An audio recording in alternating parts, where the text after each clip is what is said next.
Season 4 of Notebook on Cities and Culture is brought to you by Daniel Murphy, Polar Inertia, a journal of nomadic and popular culture, online at polarinertia.com, and by Press Up, friendly web consultants who listen to your goals and provide solutions that make sense, online at pressupinc.com.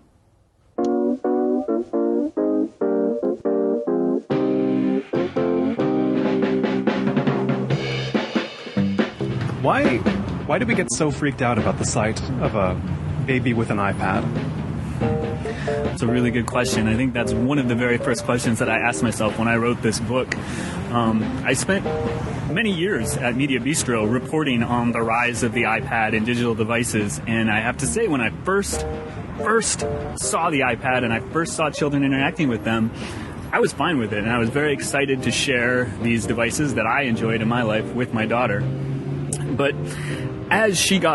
when my daughter was born and as she started to grow up a little bit, definitely that first year of life, we kept the device out of her hands. But the very few exceptions, when she did have my phone in her hand or our iPad in our hand, I was shocked. It was addiction is the closest word I can think of. I mean, she would have held on to that device with those little fingers until she keeled over. I mean, she forgot about food. She forgot about everything. I have seen her drool as a young child while looking at this device.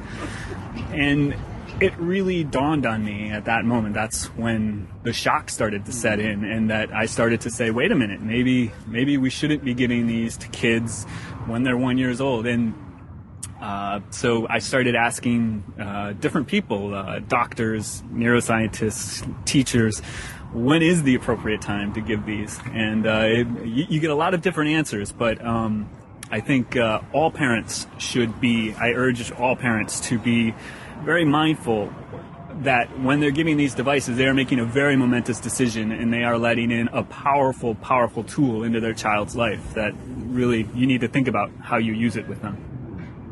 It is Notebook on Cities and Culture. I'm Colin Marshall, sitting down here in Santa Monica, California, with Jason Boog. He was for 5 years the official title is media publishing editor at Mediabistro. You were the publishing editor, yes, and he was that, but he now is a writer writing books like the one we've already begun discussing. It's called Born Reading: Raising Bookworms in a Digital Age, from picture books to ebooks and everything in between. A book that has not had a predecessor for 50 years? I guess the Read-Aloud Handbook is probably the standard text. That was published in the 1960s. A journalist, also another father like me, who was a journalist, was reading to his kids a lot, and wrote a priceless book about reading books with your kids. It's in, I believe it's 8th or 9th printing now. Last year, he updates with material as things change in the culture. But yeah, I looked at that and said, I'm raising a kid in a much different environment, and I think it might be worth describing this experience and getting some help from the experts. No matter what the updates he does, the older book is not going to be compatible with a world where you're reading on, I mean, let's put it this way. A book written in the 60s, about reading to your kid is going to be about the same technology that a book written in the 19th century, the 18th century, if such a book we can imagine. They're about the same thing. They're about printed books. When you're writing a book like this today, it's a difference in not just degree of reading available, but kind of reading available as well, right? Yeah. The one key point that I really realized as I was writing this book, and I don't know if parents realize this, is the act of reading aloud is the most important thing you can do with your child. And no matter whether you are a child in the 19th century or a child in the 21st century, that reading aloud is still the most important activity that a parent can do with their child. The neurological development that happens because of that process, there are huge gains in IQ that happen through reading to your child, and also the relationship that you get with a child. So in that way, I don't think anything has changed, and I think if anything, we feel like we might be living in a world where reading aloud doesn't matter as much anymore. And I think it's very important to remind parents and people that have kids in their lives, the children in your life, you just have to remember over and over, we must read aloud to our kids. And I don't care what medium you're using to do that, but we need to read aloud, and that's a very important activity. And you make a pitch early in the book for what you call interactive reading. What does that add to the experience, whether for the kid or for the adult?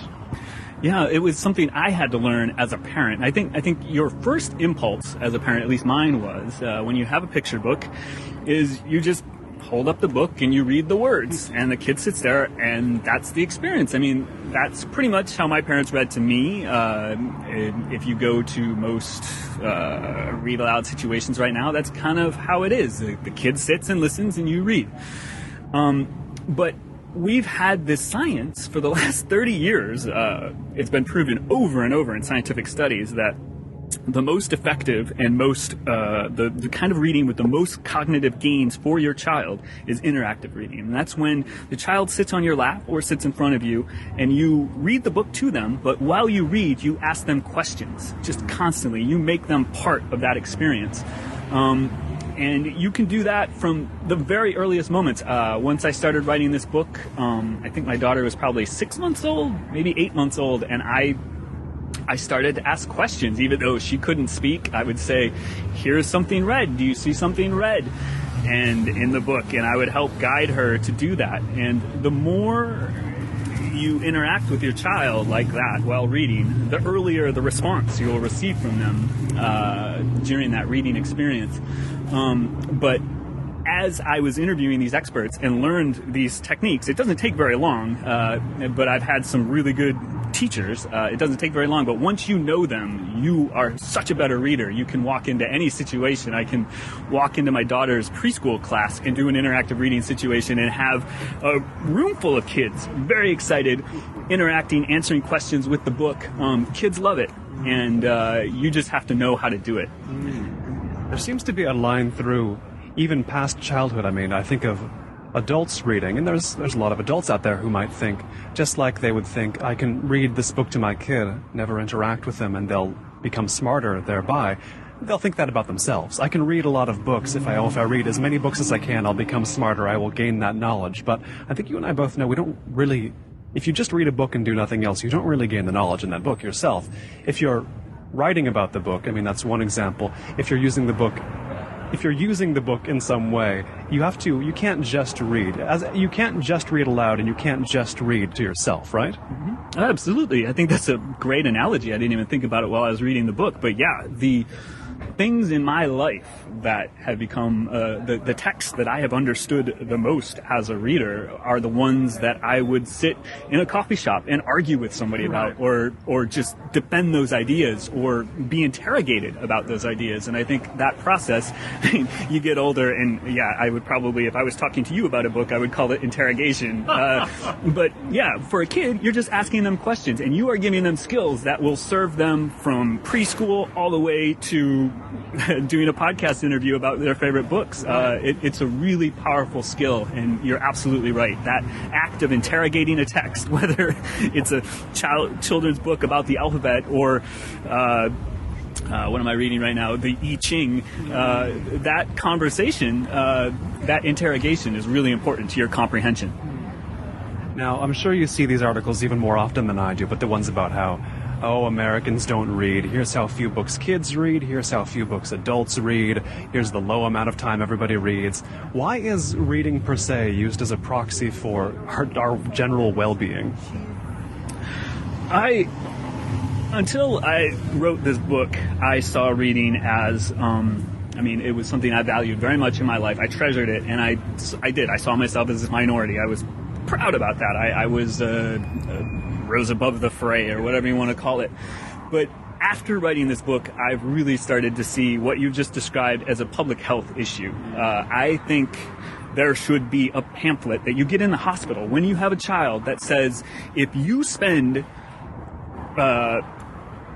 a half an hour every day reading to your child in an interactive manner, you can raise their IQ by 6 points. If someone handed you a pamphlet that told you how to do that, and the clear, undeniable, we've known about it for 30 years, health benefits that come from that experience, just everyone should do it. It's really, I do. I feel it's a public health issue. I think we should really, as people that believe in reading, I think we need to make sure that the kids in our lives are reading as much as they can. Make sure whenever you, the best advice I can give to someone without kids or even someone with kids is, the first time you meet a child, ask them what books they're reading, and if they're not reading books, bring them one the next time. I mean, it really should be a part of everyone's lives, and we're doing a major disservice to our children to not bring this into their lives. For adults, I think it's sad if adults aren't reading as well, but I have never realized how important and how absolutely crucial it is for a child's mental development, this act of reading.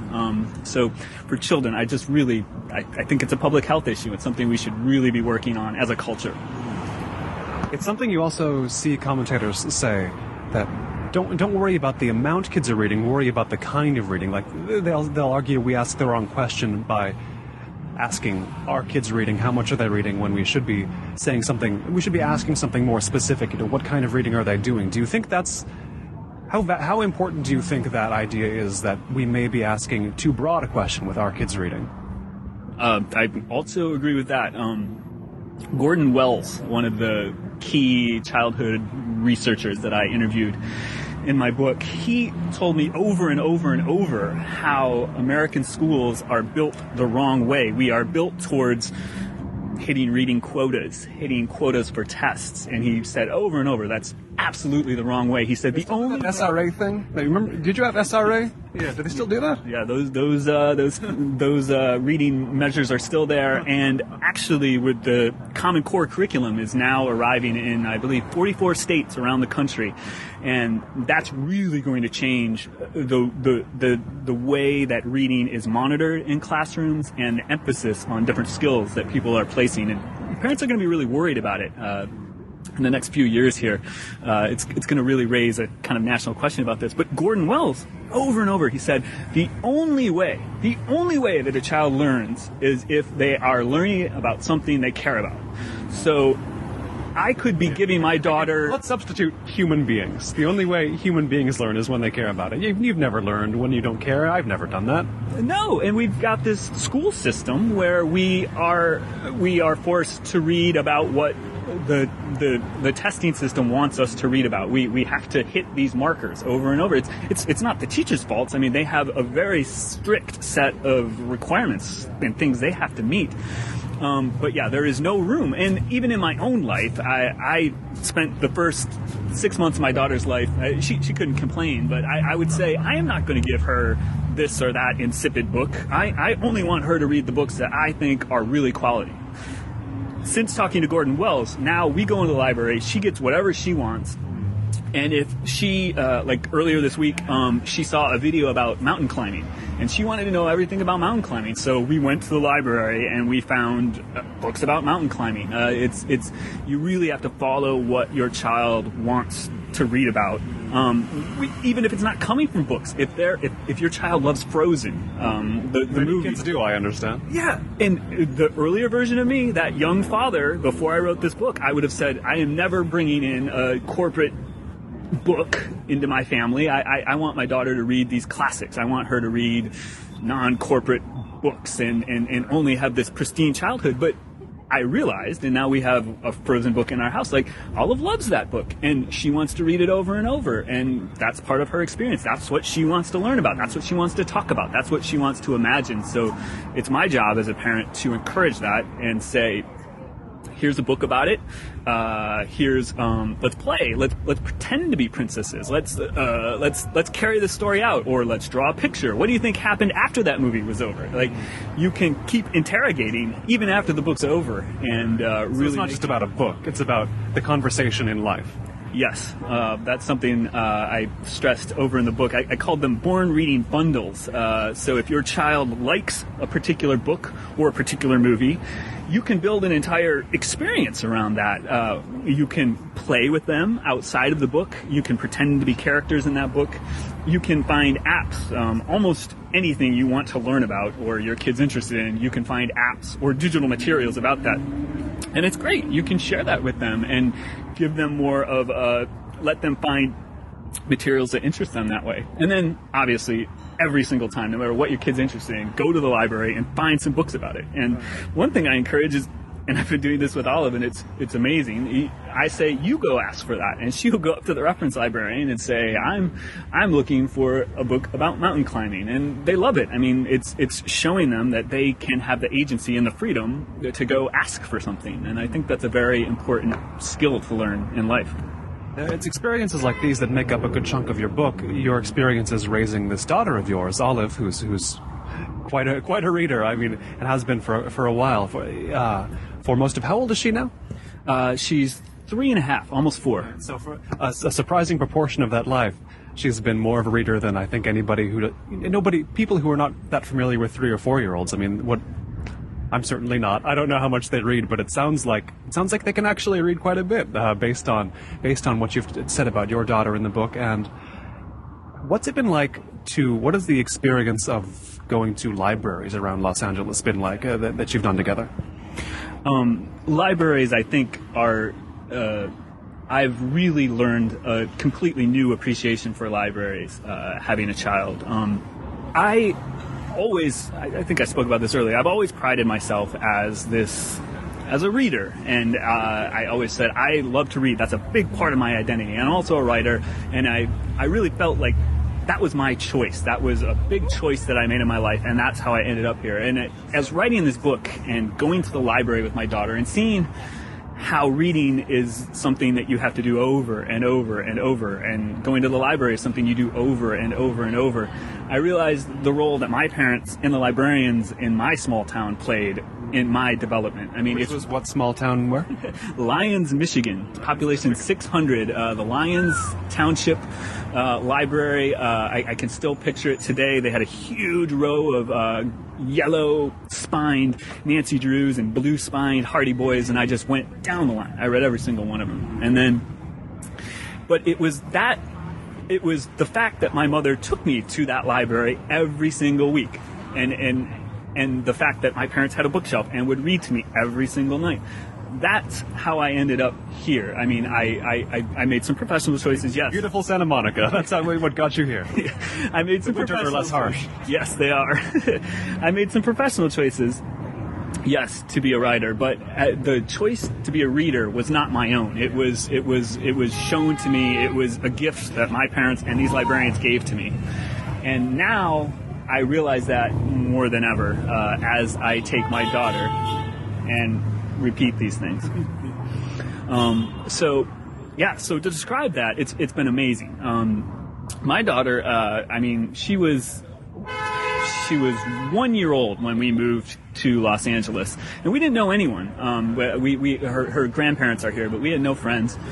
And I would take her. I was working from home. It was this wonderful experience. So I would take her in the afternoons, and a couple times a week. I mean, she was just this mute little creature. She could crawl around, but there wasn't that much interactivity. So I confess I was a little bored, so I needed activities to do. So I would take her to the library because there was more to do there than there would be sitting at my house where I had been all day working from home. So we would walk there together. I would have her in the carrier, and after doing that for a few weeks of going to the library, she could grab books by herself out of these baskets that the librarians had made for the babies, and she could play with blocks. She loved it, and she really liked the experience. And it got to the point, and I have a video of this at home, and it's one of my most treasured possessions. is we were walking past the library on a Sunday, and unfortunately in Los Angeles, thanks to budget cuts, libraries are not open on Sundays. And so we were walking past the library. Some are back now. The downtown library is back. That's the one I use about. I know, unfortunately, Pacific Palisades is still closed, but I was walking with Olive in her little carrier pack. We walked past our library, and she goes, ba, ba, ba, ba, and like starts waving her hands towards this library. And I said, I'm sorry, it is closed. We can't go today. And she started wailing at the top of her lungs. Like she was heartbroken. And yeah, I can imagine. I'll put it this way: I've heard my dad say he'll remember back to my very early childhood and say, I guess there's the whole baby period, and that's what it is. I was just looking forward to when you could start talking and actually having conversations. It sounds like for you were looking forward to when she could begin reading. Then the game really starts, right? Or were you thinking that already, even before she was out in the world? I think my wife would attest to this. I get a little impatient. Maybe impatient's the wrong word, but I wanted to be sharing books with her from the beginning. Like it's a really important part of my life, and I like it, and I wanted to be able to share that with her. So much earlier than anybody that I knew, the first couple weeks of her life, she was just sitting there. She wasn't doing anything. I was like, I'll just put this book and read this book to her. There's nothing else to do. And I just started doing it like that from the first week she was born. And I tell parents that that's what they should do. From those first weeks, just start reading. Their eyes are starting to work. The research is a little... I don't think I have a lot of research to back this up, but I really feel like by maybe a month or two into it, your kid realizes what's going on. They at least understand the motions of reading. And by 6 months, I know for sure Olive understood that a plot was unfolding in this book. And I had a moment where I think she realized that one character had gone away and then came back in this book. And she was 6 months old, couldn't talk, but she realized that something had happened on the page, and it was a really magical moment. So yeah, I tell parents, just start doing it from the earliest moments, and then the payoff is once they can talk and once they can interact, you're miles ahead of everybody, and you can have great conversations about books. I realize when you say that I've been describing the reading you do to Olive, the reading that you describe doing with Olive in the book. I've been describing it in terms of her reading. You're the intermediary, I guess, but I really do, reading your book, I was really thinking of her as the reader. Is that something you recommend to parents, to think of it as them doing reading? You're reading to them if they don't have the skills yet, but is it a good idea to frame it as a reading that they're doing, even when you're reading to them? Yes, I think that's the beauty of interactive reading, and that's what I learned after reporting this book for so long, is the more questions you ask and the more you are interacting with your child while reading, the more it becomes an experience for them, something that they are actively doing, something that they are choosing to do and participating in. And I feel like, I think Olive really thinks of reading as a participatory activity, as something she guides now. Obviously she picks the book, but she, this is a good example. Earlier today, she's now 3.5, so she's reading a variety of things, and I introduced her to this audiobook I listened to as a kid of Tom Sawyer. It's not the original Tom Sawyer, it's an adaptation, so it's simplified for kids. It was made by Fisher-Price in the 80s when I was a kid. And I just... Did you have to go to eBay for that? I found a website that was circulating a copy of it, and my money needed to change hands here, did it? No. I don't think anyone even knows who made it or where the rights are anymore, but so I just had it, and I was driving in the car on a long trip with her, and so I said, hey, why don't we just listen to this for a minute? It's something I listened to as a kid. And it turned out there was actually some fairly, I don't want to say adult material, but there's murders, and there's smoking, there's lots of intense kind of Mark Twain culture stuff going on, and but she kept encouraging me. It was an hour long, this thing, and she, over the course of the last few days, she went through the entire story, and she really liked it. So we were at the library yesterday, and she asked for a Tom Sawyer book. And so we went and found an illustrated version, but it's like 300 pages. It's an enormous book.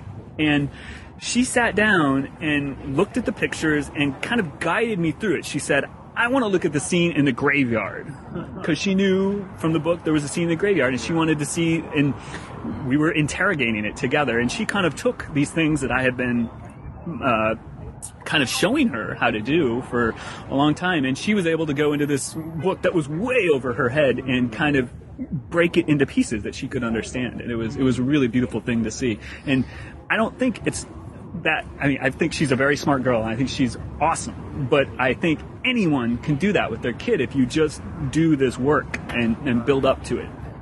Thinking about this idea of, even in a book like Tom Sawyer, the adapted Fisher-Price edition having mature content, you might say, well, since you're another 30s American white guy, you're probably pretty well versed in The Simpsons, yes? So I think back to the episode where Springfield Elementary has budget cuts, so they can only afford books banned by other schools, and they look on the shelf, and Mrs. Krabappel points it out to Principal Skinner, and on the shelf there's the William Shatner Tech War books, and Principal Skinner says, Edna, please, the children are going to learn about Tech War sooner or later. But that's by way of segueing into the issue of content, whether it's Tom Sawyer or Tech War or what have you.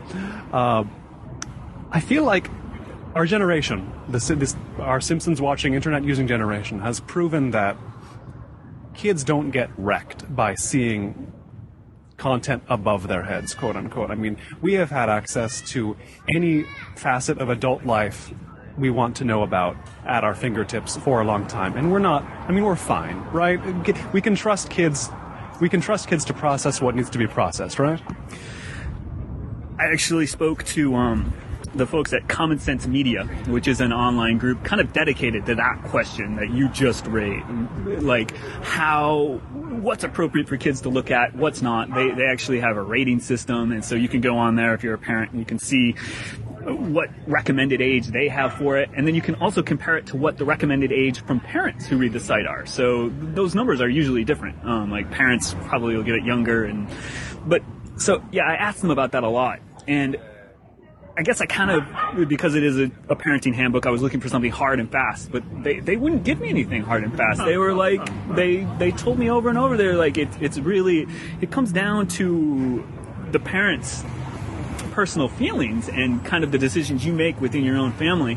But the one thing that they did tell me that really hit home for me is, by doing this interactive reading, by being involved in my daughter's choices now, whether that's an audiobook or a movie, wanting to see Frozen 8 times, or wanting to read a Frozen book, like being involved in those decisions and letting Olive have a way of talking about it, by giving her this interactive way, because interactive reading works for digital books, it works for apps, it works for a movie. Like, you can ask these and you can help them interrogate anything. And I do. And they told me, they were like, that's like the graduate seminar starting at the age of 2, you know what I mean? You're always ready to circle up and interrogate the media in question.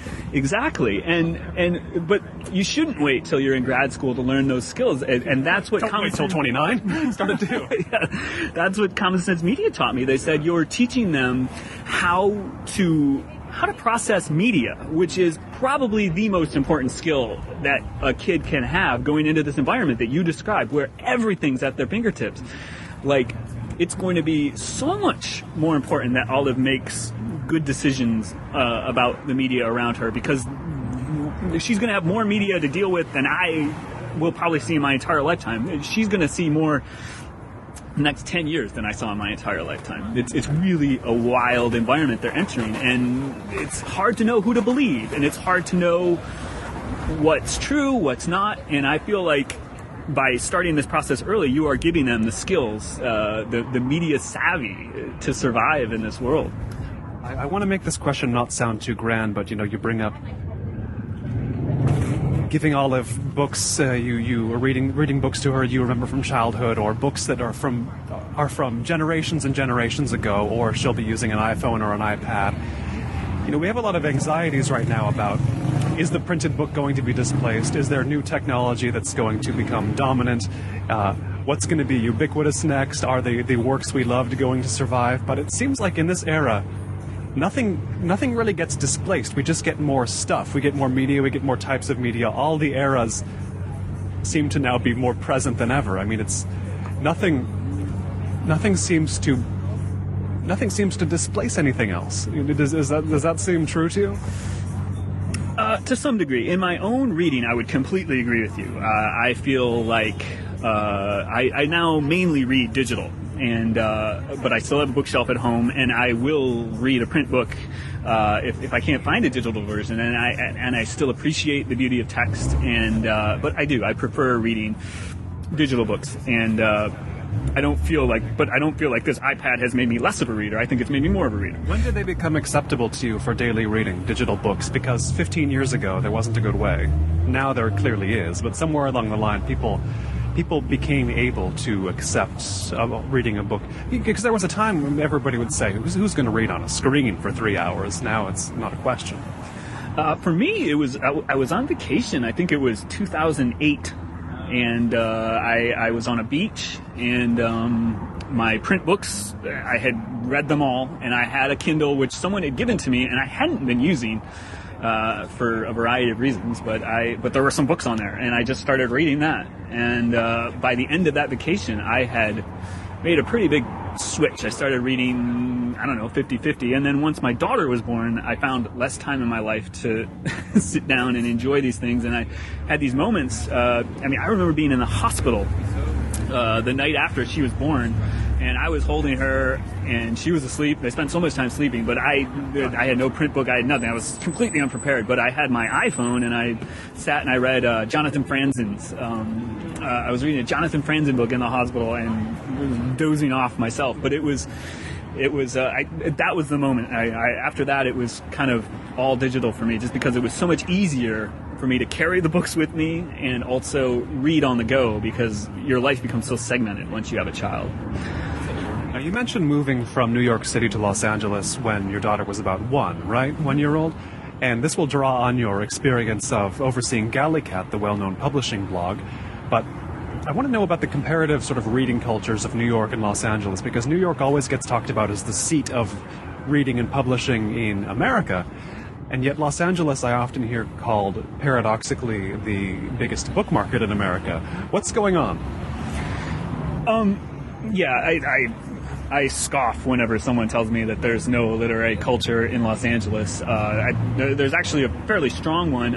I think one thing that happens is there's a very strong east-west divide in Los Angeles that most people don't realize till you live here for a little bit. And I live on the west side, and I feel like most of the literary community and the writers and the people who care about a lot of the same things I do live on the east side. For a variety of reasons, I think it's a much easier place to be a writer. The rents are cheaper, and travel and getting around is easier over there, and there's more of a walking around culture, like comparable to Brooklyn or any of the places where writers are more traditionally thought of being.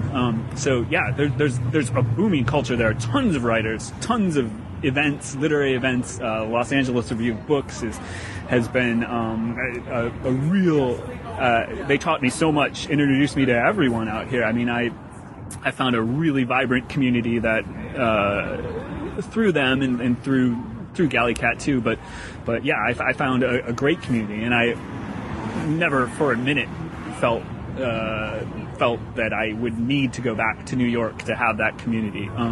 So I think it definitely exists out here. I think that divide kind of keeps people separated, and it kind of keeps the community fractured a little bit. But beyond that, I do think it's very strong out here. It does seem a bit easier to be a writer out here in Los Angeles than in New York. Maybe I'm just looking at the stereotype of the young New York writer who, by law, has to be broke and struggling and suffering.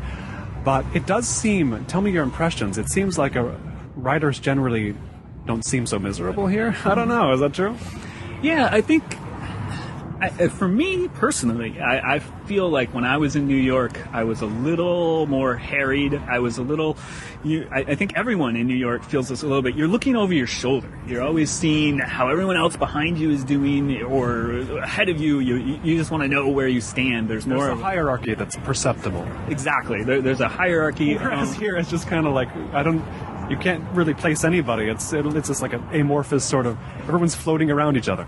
And that comes back to the geography that I was talking about. You could call it fractured, but I think amorphous is probably a better word. It's it's just everyone is kind of here and doing their thing, and it's easier to. I got to tell you, it probably took me 2 weeks of being out here and saying, wait a minute, I can sit in my backyard and write, and it's sunny all year round. That was a major revelation to me. I really like sitting outside and reading and writing, and being able to do that every day really changed my mental outlook. And what do you lose when you don't have to look over your shoulder so much? I think you start making. I think no matter where you live, it's good to stop looking over your shoulder. I think it's a very important thing. I think as a young writer, you have more insecurities that cause you to do that, and letting go of those insecurities is probably the best thing you can do as a writer, because you start to make different decisions. I don't think I would have ever thought about writing a book about reading books with my daughter until I was out here, and I had been out of the hyperactive New York environment and had some time to just kind of think about being a father and what that means. And it was all I was writing about. I was writing a lot about it, and I was just describing all these things that were going on in her life. And I don't think I would have made that decision if I was looking over my shoulder. I think letting go of that was a very important decision for me. Speaking of writers and poverty, I mean, you've been working on a project about New York Depression-era writers. Why did they begin to fascinate you? Because I was a young, broke writer in New York City. Well, let me pause for 1 second and ask this beforehand. Why do we, the young broke writer in New York City, it's an idea we've referenced. Why do we reflexively associate writing with poverty? Like if someone says they want to be a writer, we often hear, oh, you just said you want to be poor. The connection doesn't seem perfectly logical. The connection doesn't seem perfectly logical to me. Not a lot of the writers I know are very poor, but why culturally is that, even not in the Depression, the association we have? I think it comes down to the decisions that writers make. Some of the more famous writers made the decision, for better or for worse, to only follow their writing. And if you are just working on your novel all your time, you are going to be poor. There is no... We don't live in a culture, especially in America, that subsidizes that kind of activity, unless you're in school. So outside of school, there is no cultural framework to support you while you're doing that. So you will end up being poor. So I think we've had a few, generation after generation, you have the people that make that decision, and and so that's the story that gets passed on. I mean, I see, when I think of writers now, I see people, I mean, I have friends who are teachers, I have friends who are in advertising, I have friends who are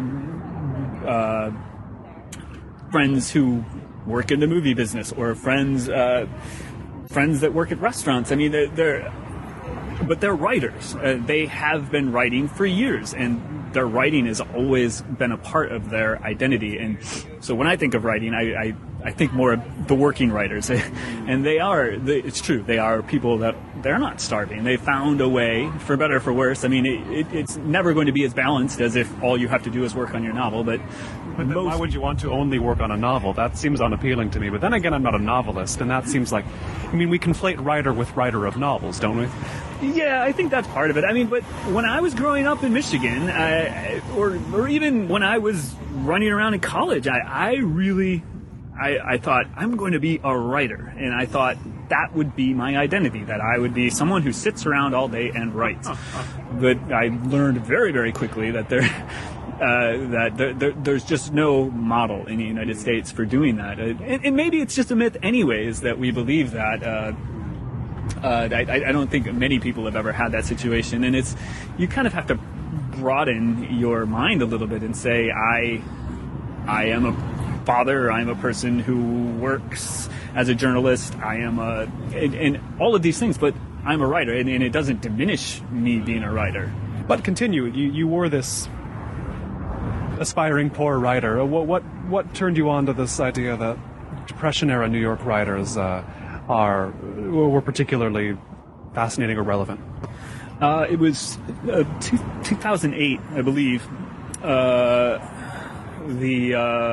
recession hit pretty dramatically, and I had been working for a few years at a investigative journalism outfit called the Judicial Reports, it was called. And so I was writing about judges in New York City, and I was living the dream. I mean, I was supporting myself as a writer. I mean, I wasn't rich or anything, but I was supporting myself, and I had health insurance, and I was very proud of that. And then the recession hit, and they closed the entire operation down, and suddenly I was struggling. I was taking, I took some adjunct teaching jobs, but for about a year, I really struggled to find full-time work again. And during that year, I just wondered how anyone could have survived in New York City under these conditions. I mean, I was fortunate. I had a significant other who was able to help, and we were working together, but it would have been really hard if I had had a family or... So I just started looking back at the history of that, because the Great Depression was the closest referent, and I wanted to know what the lives of those writers were like. And it was hard, and it was a lot harder than anything I had. I mean, I felt actually a lot luckier. And so I just started comparing and just looking for those stories, and I really, that research project, I think, saved me. It was really, they inspired me, and they also made me kind of see the mechanics of the forces around me, and it was a really fascinating experience, and it really pulled me out of that, and I just kept writing about it. What do the experiences of those writers in New York in the Depression say to somebody who's, say, writing now in 2014 here on the other side of the country? I would say the first thing that they taught me, and this is probably not a happy thing, is it's not going to get better for a while. The 1930s, when the stock market crashed, the bottom fell out of the publishing industry. Everything contracted. The publishing industry started making a fraction of the books they produced. Magazine industry started making a fraction of the magazines they produced. And it wasn't until after World War II that actually came back. I mean, so it was 10 to 15 years of really hard times for writers, and I think we don't really remember that. We only remember the really bad times, the moments that were really darkest, like maybe 30 to 33. But you really have to remember it's going to be hard. What did you find out about, overseeing Gallicat? What did you find out about why people are so fascinated by the publishing industry? Even people outside it seem to want to know what was going on with the publishing industry, whether it was sort of positively or negatively slanted questions like, what are they going to do next, or will the industry pull through? I mean, why such curiosity? I mean, it's still true, but for many years, up until about 5 years ago, the publishing industry was, they were the gatekeepers. They were if you wanted to share your ideas with the world, it was the only way you could do it. And because of that, I feel like there were more resources going around, and you would see writers who would get enormous book deals, and there was a little bit more. I think it gave you the illusion that all writers were supporting themselves and getting massive book deals, which wasn't true. But at the same time, Jonathan Franzen was doing it. It did create an illusion a little bit, but at the same time, it was a different time, and there was a time when it was a little bit easier for writers. Once you broke into the publishing industry, you could have not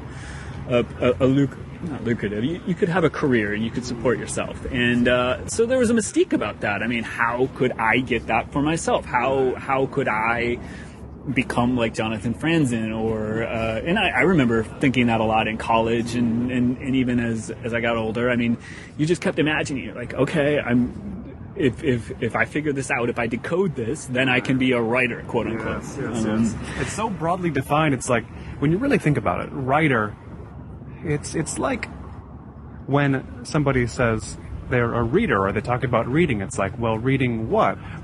Why does a label like reading or a label like a writer, why are they so resonant considering they're just so broad? I mean, they're just about written language, ultimately. That's hardly enough to go on for enthusiasm, it would seem like. Yet it does make people enthusiastic.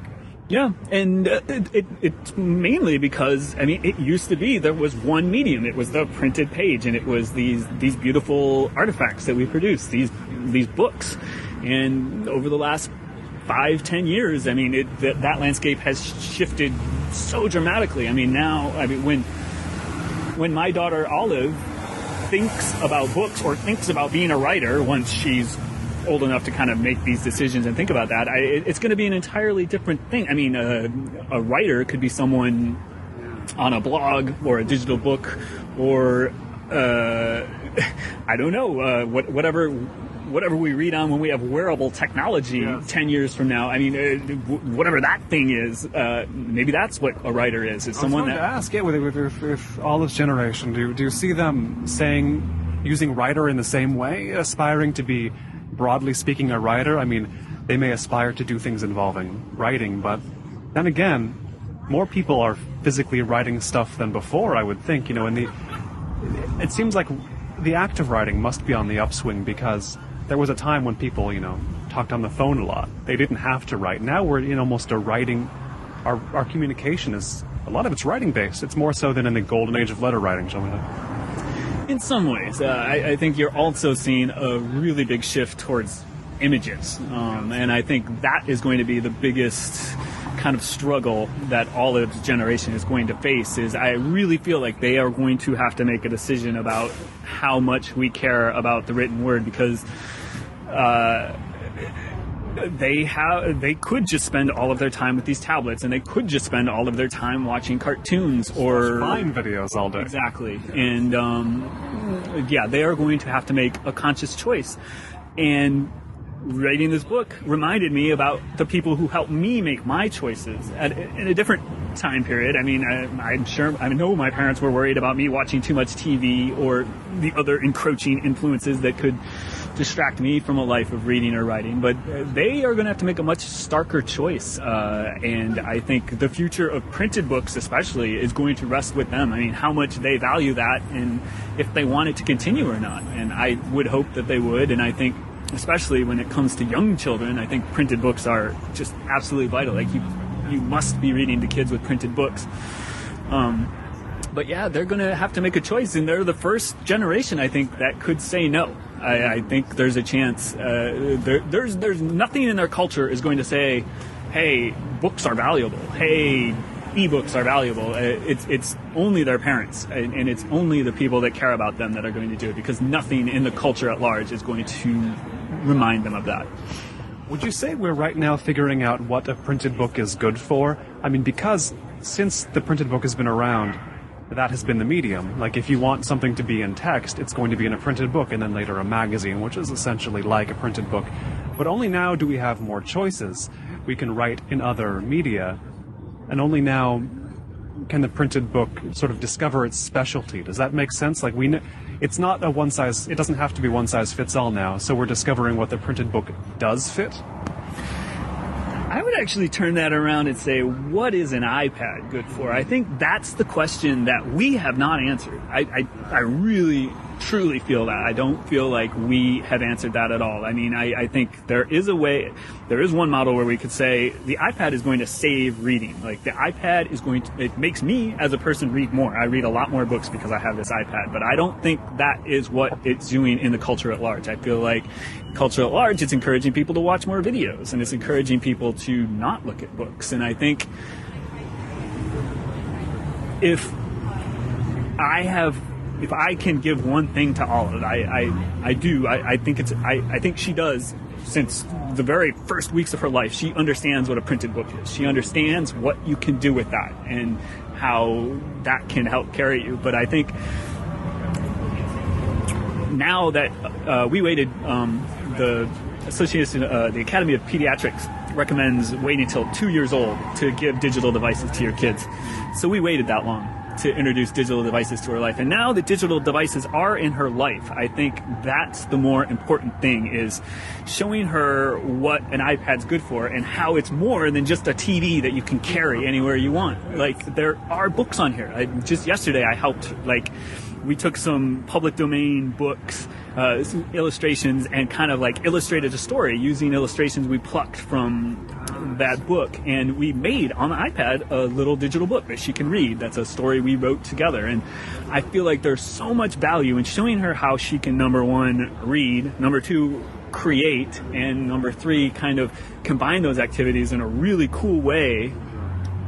If I can model that for her, I think that would be the best thing I could give her. I mean, because I would be sad if she rejected print books. If her generation said, we don't need print books anymore, let's not use them, I would be sad about that. But I would be devastated if they said, we don't need reading anymore. Like, if they just want to read digital books, that's okay for me. But as long as they are still reading and creating and interacting with text. It's that interaction, that seems to be the divide. I mean, when we were growing up, adults would say, don't spend 6 hours a day watching TV. Not necessarily because it was television, but because it required nothing of us. Is that closer to the mark, you think, looking back?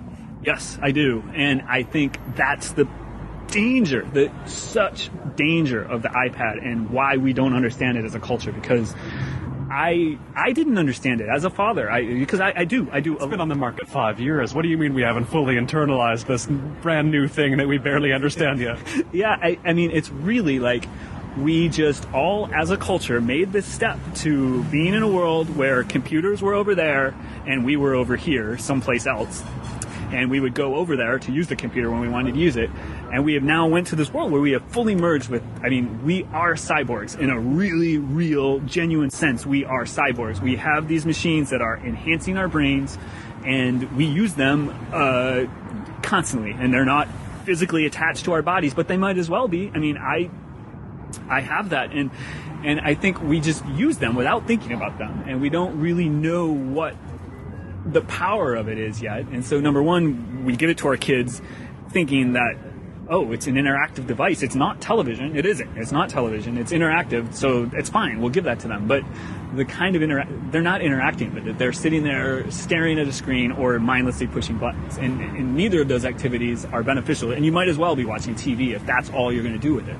But if you value that machine and say, hey, Olive, you can actually create your own cartoon. You can make your own book. You can create. You can read. You can use this as a powerful tool. That is a more meaningful relationship with technology, and I have more hope for the future if kids can embrace that a little bit more. It's something I remember from childhood. Whenever I enjoyed something, be it a movie, a TV show, a comic, a book, my first thought would always be, and I don't know quite why, but it was, then I want to make that myself. Like, there was no disconnection between, if I liked something, it equaled, I want to make that thing. I guess that's an impulse that's worth instilling then, right? Oh, yeah, and it's an impulse. I mean, I felt that too, but like I said, until I had a kid, you don't realize how hard your parents had to work, or maybe not work, but they modeled that for you, and it's important. Or maybe it was someone else in your life, but someone modeled that for you, and it's so important to model that for the children in your life. And also, to that point, I am so excited. I get so excited thinking about the stories that Olive's generation can tell 20 years from now. It's going to be insane, because they're going to have, number one, this whole record of their lives, these little video snippets and pictures. They're going to be the most documented generation that's ever lived. I mean, they're just going to have all of this material. They're going to be able to look at their lives from the moment they were a little worm coming home from the hospital all the way up to high school graduation. And they're going to have it in a digital format that they can remix any way they want. And then also and I talk about a lot of these tools in my book, but there's apps there's one called Toontastic, where she can actually make her own cartoon using these digital puppets, and she does the voices, and we do it together. It's a lot of fun. There's other ones like Draw and Tell, where you can take a photograph of someone and you can put mustaches on them, you can add things, you can make your own pictures. The tools that they have to tell stories it's insane, and you can have these from 2 years onward. I mean, it's crazy to think about, so it makes me excited. That seems like the stark difference between them and us. There's a certain generational divide with our parents and us, where in the sense that they had to come to terms with the internet and all its consequences in their 40s and 50s.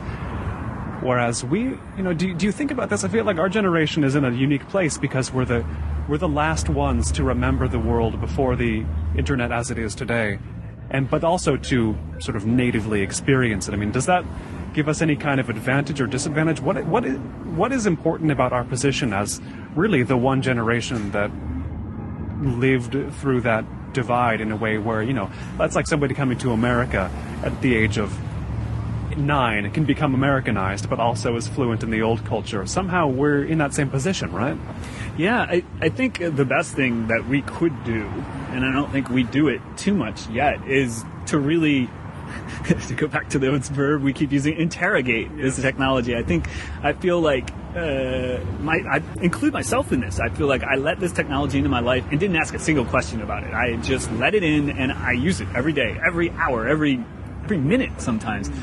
And I think writing this book and having a child learn how to interact with this stuff from a very, very, very young age, like having those two experiences, it made me question it more and say, what sort of role do I want this to play in my life, and how can I use it better? I feel like if we can ask those questions, the questions that I don't think we've asked as a culture, I feel like the more we can ask those questions in our own lives and encourage people around us to ask those questions, I think there's a tremendous value to that. And I think because if we don't ask those questions, there's no reason for Olive's generation to do that. They're it's just there, and they're, for better or for worse, it's what they know. And so if they don't have us asking those questions first and kind of setting the boundaries and figuring out the best ways to encourage this technology and use it in our lives and balance, if they don't have us modeling that, then they're going to just do whatever they want, and it could be very dangerous, I think.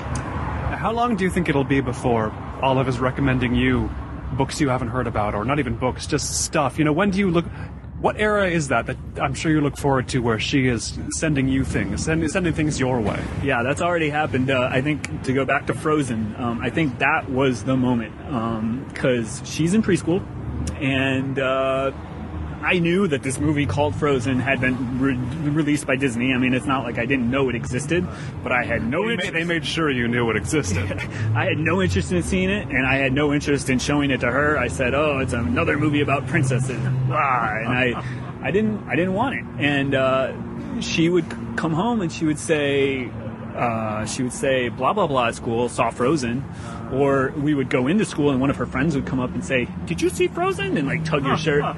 And it's really a real cultural part of their lives. I mean, just like you and I. That's what a culture is. Yeah, absolutely. Just like you and I would talk about a show on HBO or the new John Franzen book. Like, these kids are processing these things as well. And so she basically brought that to my attention. She said, she didn't say, "I want to see it," but she was asking these questions, and she needed to know how to interact with it. So we started with the music. So I said, let's listen to the music. So we listened to it driving in the car, because I have Spotify, and we were able to call up the soundtrack, and I listened to the music with her, and we did that for a while, and that was cool, and that helped her kind of cope with it a little bit. And then, I don't know, then we reached a tipping point and we said, okay, now we got to show this to you. And it was actually a really beautiful experience. I recommend Frozen, actually, for a variety of reasons, but that movie really turns the Disney princess movie upside down, and it really, for lack of a better word, interrogates some of the stereotypes that young girls have grown up with for generations, and I really appreciate that part of it. And it's also really being merchandised, and all of that stuff is still going on for it. But it really is. It makes me happy that this is part of my child's mind. It's going to be. I mean, she and her generation, they're going to look back at this movie like the way some people look back at Harry Potter or The Wizard of Oz. I mean, it's just going to be a part of their culture, and it's cool. So I feel like she's already brought that into my life, and I feel like I have a new appreciation for Frozen and for the experience of going to see a movie with my daughter. All of these things I learned for the first time because she asked for that. And I'd be eager to know what she thinks of Jonathan Franzen when she gets there. Yeah, we'll see. We'll see what she thinks about Jonathan Franzen. I think actually, I could see her liking Jonathan Franzen. She already, I think, likes skinny guys with glasses and the problems that we deal with in our lives. And so I think, yes.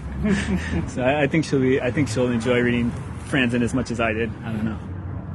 I've been speaking here in Santa Monica, California with Jason Boog. He's the author of Born Reading, Raising Bookworms in a Digital Age, from picture books to ebooks and everything in between. He was also the publishing editor at Mediabistro, where he oversaw Gallicant, a blog I'm sure many of you have seen, many of you probably still see on a day-to-day basis. Jason, thanks so much. Thank you. It's been a real pleasure. It's been a really fun conversation. I've been Colin Marshall. This has been Notebook on Cities and Culture. You can keep up with the cultural creators, internationalists, and observers of the urban scene on the show at colinmarshall.org. Thanks. Special thanks to everyone who backed Season 4 on Kickstarter, including Joel Neville Anderson, Daniel Levin Becker, Paige Calvert, Commander Manvark, Jonathan Crow, John Cunningham, David Dawes, James DeVito, Tim Dobbs, Paul Doyle, Jake Elliott, Kevin Emmett, Lawrence English, Jonathan Filbert, Andrew Philippone Jr., Michael Fransky, John French, Themistocles Eucrucius, Will Graham, Umberto Grant, Samuel Hansen, David Hayes, Jeff Hillenbrand, Mark Hines, Andrew Johnstone, Tadeusz Andrzej Kodlubowski, Peter Kavanagh, Ted Kane, Andy Cooney, Evan Landman, Alfred Lee, James Maloney, Sean McDonald, Alberto Bruzos Moro, Jason Miller, Rob Montz, Daniel Murphy, Richard Nash, Aidan Nullman, Patrick O'Flaherty, Danny Olson, Michael O'Regan, Ian Blosker, Christopher Porter, MJ Pritchett, Piers Rippey, Rob Schultz, Todd Shimoda, Cam Smith, Deborah Smith, Adam Sutherland, Maureen Kincaid Speller, Anna Traher, Thomas Unterberger, Matt Warren, Nick Weigelt, John Wolfe, Cynthia Yang, and Wayne Wright.